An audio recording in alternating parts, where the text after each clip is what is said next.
Here tonight with an exclusive report on the most watched sport in America, football, and the NFL. Millions build their Sundays around the slate of games each week, followed by a season-ending game, the Super Bowl, which is traditionally one of the most watched events on television. But tonight, in a report you'll see only here, we focus on the fallout from many of the players who sacrifice not only their bodies, but their brains to play a game they love. The effect of repeated head trauma is showing up in the brains of former players in the form of, among other things, CTE, chronic traumatic encephalopathy, something that is typically only diagnosed in an autopsy. Well, a recent study found signs of CTE in 110 of 111 deceased players whose brains were studied.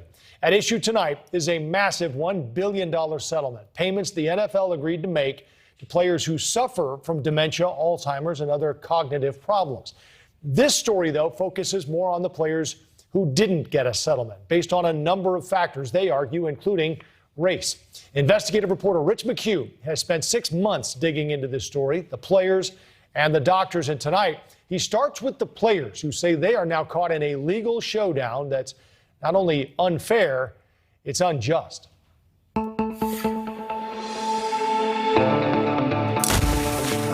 Pro football shaped my life. I had accomplished everything that I thought that I could accomplish. He's third in all-time sacks for the New York Giants, a two-time Super Bowl champion, three-time Pro Bowler, and twice voted the NFL's Defensive Lineman of the Year. Safe to say Leonard Marshall earned his spot among NFL royalty. He retired from the game at age 33. 10 years later, Marshall says something was off. I began to notice things with my behavior. I began to notice things were slipping, and I began to notice my patience was running thin.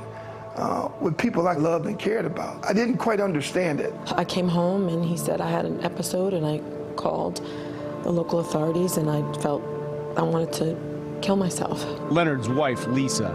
He couldn't express it. He just felt it, that he felt like his world was crumbling, and I couldn't understand why, because it came out of the blue. In 2013, he volunteered to have his brain studied by a team at UCLA using PET scans to look for evidence of CTE, a progressive degenerative brain disease found in people with a history of repeated head trauma.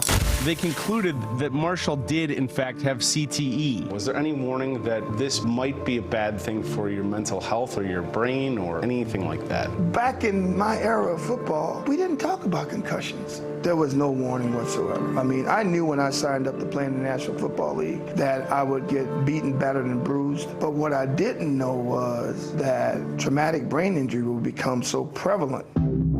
But the NFL was aware at least as early as 1994, the year Marshall retired. It was then that NFL Commissioner Paul Tagliabue created the Mild Traumatic Brain Injury Committee. Asked about it publicly at the time, he dismissed the problem, calling concussions, quote, one of these pack journalism issues, and said that the number of concussions is, quote, relatively small. I've played 13 years and I've suffered many injuries. Today, Marshall is one of over 20,000 former NFL players who have registered in the NFL concussion settlement. I am also one of the players who's fighting for equitable treatment. Those diagnosed with ALS, Parkinson's, Alzheimer's, and dementia are eligible to receive a monetary award. CTE, however, was excluded from the settlement. Leonard had started with the process of confirming that he had CTE through UCLA. Marshall's attorney, Jason Lukasevic, filed the first cases against the NFL and originated the NFL concussion litigation. He had seen some other doctors prior to the settlement becoming effective who said, look, he has many neurodegenerative issues.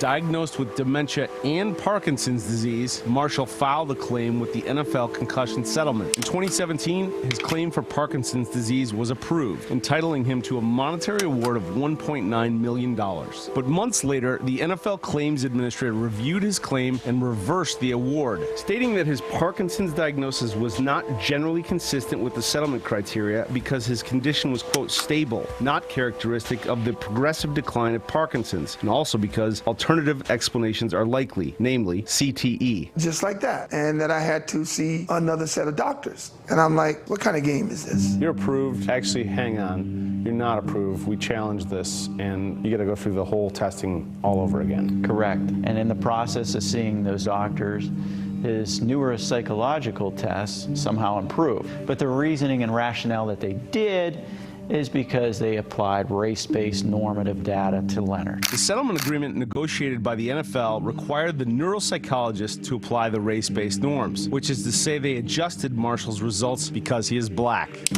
His examination results stated very clearly, all scores below are demographically adjusted based on Mr. Marshall's age, education, gender, and race. The NFL in June said they would end the controversial practice referred to as race norming, a practice that made it harder for black retirees to show a deficit and qualify for an award. The claims administrator would not comment on Marshall's claim to News Nation. It makes me feel like, well, I don't even want to say the explicit word. I think you'll get the gist of my drift with that.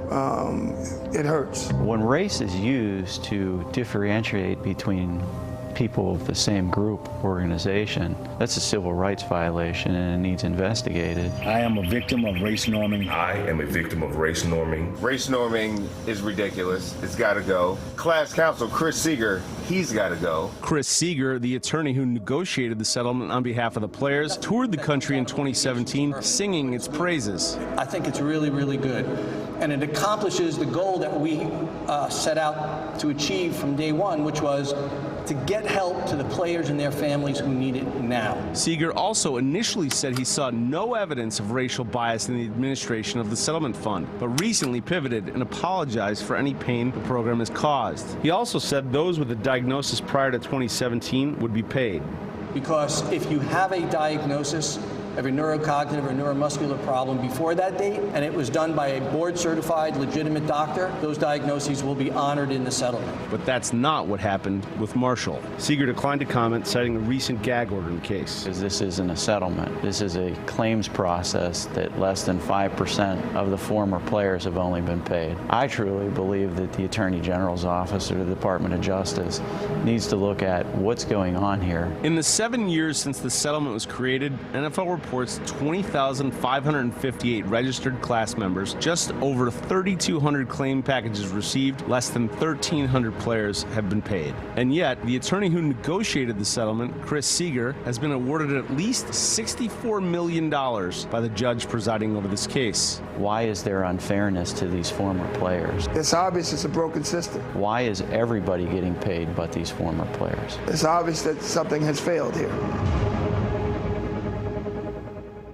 And Rich Mchugh joins us right now. Rich, I'm sure people watching this will say these are conditions diagnosed by an expert, in some cases, most if not all, approved by the NFL. How can they reverse that and not follow through on these claims? Well, that's precisely what these former players are saying themselves. They're saying, look, you guys created these rules, this criteria. You said if you have a diagnosis from a board-certified neurologist, you qualify under the terms of this settlement. And clearly in Leonard's case, that's not happening. And in many of the players that I've spoken to, that is simply not happening. And they don't know why. They don't know why they're being denied. So the NFL has also agreed to change this process that you mentioned, that basically changes the baseline of neurological, I guess, status based on race. Now that they've agreed that they're going to change this process, does that mean these players will qualify again for these rewards that in some cases they were supposed to get? That remains to be seen, but the players that I've spoken to, and they say nothing has changed in their cases. They say the right thing that should happen is if they had a diagnosis, just pay those players. Like, agree to what you said you were going to do instead of fighting them tooth and nail on it. All right, so I want to ask you more about CTE and why it's not included in this, but we have another couple nights with more reports from you. Let's talk about what we see tomorrow. Tomorrow, we're going to speak to two doctors. I spoke to a number of doctors in my reporting, but two doctors agreed to go on the record, and they were hired by the NFL to treat these players, to diagnose these players, and one was fired and one left because of the whole experience. They approved them for settlement for the monies, and their claims were all denied. And they said, you know, the NFL doesn't want our opinion. All right, we'll see you with more on that tomorrow. Rich Mchugh, thank you very much for joining us. We appreciate it.